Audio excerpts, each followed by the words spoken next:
支聯會下晝舉行6·422週年遊行，一批內地人透過社交網站相約一齊參加，聲援內地嘅維權人士。大會話有2000人參加，警方就話喺維園起步嘅時候有1100人。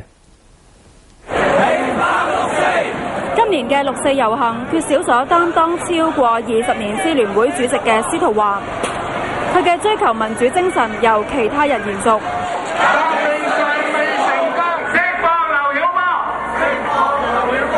一批內地人透過社交網站 Twitter 相約專程嚟香港遊行。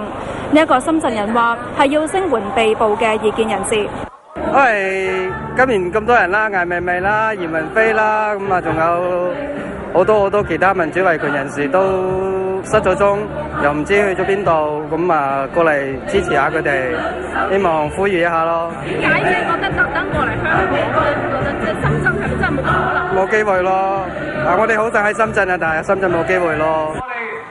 有學生就話希望了解歷史上呢一片空白。因為我哋冇一個清晰去知道究竟嗰陣時6·4嘅真相係點樣，所以我哋想去叫翻中國政府去公開翻6·4嘅真相。我哋係一班愛國嘅學生，但我哋唔係去盲目去遵從一個國家意志，而我哋係要講出我哋需要啲乜嘢，我哋希望個國家係點樣。亦都有家長帶子女走上街頭。政府話要推行國民教育啊嘛，咁做家長真係要響應啦，係啦，呢個係最好嘅國民教育啊。沿途有人喺馬路上用粉筆寫上平反6·4。支聯會話今年嘅遊行有雙重意義。所有夠膽講真說話嘅人呢，都係被鎮壓咗，係一就係拘禁咗，一就係軟禁咗，一就係被檢控顛覆國家。所以我諗即係今日嘅遊行即係有兩重意義，一個就係平反6·4，另一重就係我哋對而家嘅狀況係表示一個嚴正嘅抗議嘅。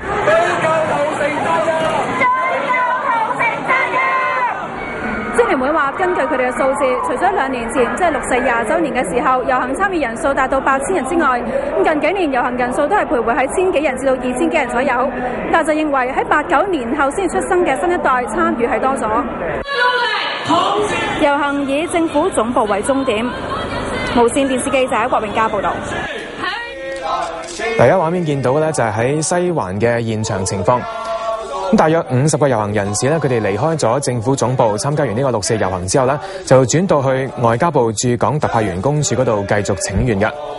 咁見到咧，嗱，而家佢哋抬住一個黑色嘅棺材去到嗰一度，咁佢抬住一個黑色嘅紙棺材去到公署嘅門外繼續請願。咁佢哋喺大樓外邊咧係宣讀聲明，要求平反6·4。畫面都見到警方咧係在場戒備嘅。咁大概係50個遊行人士咧，喺離開咗政府總部之後咧，就去到中環嘅外交部駐港特派員公署嗰度繼續請願。而家見到咧係社民連成員梁國雄喺度。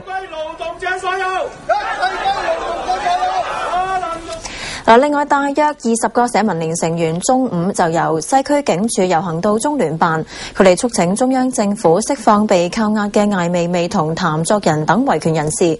有示威者高舉一件染上紅色嘅衫，俾警員阻止，佢哋逗留大約半個鐘之後散去。